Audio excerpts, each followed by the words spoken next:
The important thing. మీ మాటలో తెలుస్తుంది చాలా వర్క్ చేసి పెడుతుంది హెచ్ఆర్సిఎస్ అని. మరి zero cost service for buyers అంటున్నారు, అది ఎట్లా వర్కౌట్ అవుతుంది? మాకు నిజంగానే జీరో కాస్ట్కి ఇచ్చేస్తారు మాకు మీ సర్వీస్? జీరో కాస్ట్ అంటే మీరు ఎలిజిబుల్ ఉంటే, అంటే మీకు in principle loan sanction letter eligibility ఉంటే జీరో కాస్ట్ సర్వీస్ సార్. అన్ని bank agencies under one roof అండి నా దగ్గర. బ్యాంక్స్ ఏం చేస్తాయంటే టీడీఎస్ వర్క్ కాబట్టి లీగల్ ఒపీనియన్స్ తీసుకోవాలి, వాల్యుయేషన్స్ చేయించాలా, రిపోర్ట్స్ అన్ని పెట్టాలి, ఇవన్నీ కాబట్టి బ్యాంక్స్ అవుట్ సోర్స్ చేసినాయి ఏజెన్సీస్కి.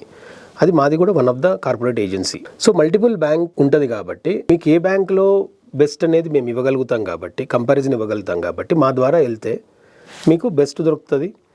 అండ్ మీకు ఏదైనా ప్రివిలేజెస్ ఉన్నా, మీకు ఏదైనా పర్టికులర్ బ్యాంక్ ఉండి మీ శాలరీ బ్యాంక్ వాళ్ళే మీకు జీరో ప్రాసెసింగ్ ఫీతో చేస్తామంటున్నారు, లేకపోతే ఇంకోటి ఉంది, అది కూడా అప్లికబుల్ మా దగ్గర.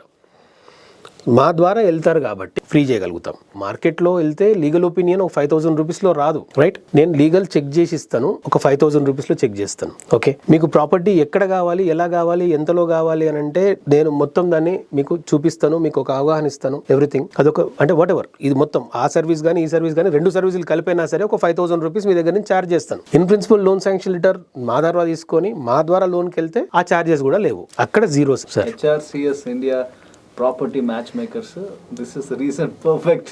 Thank you.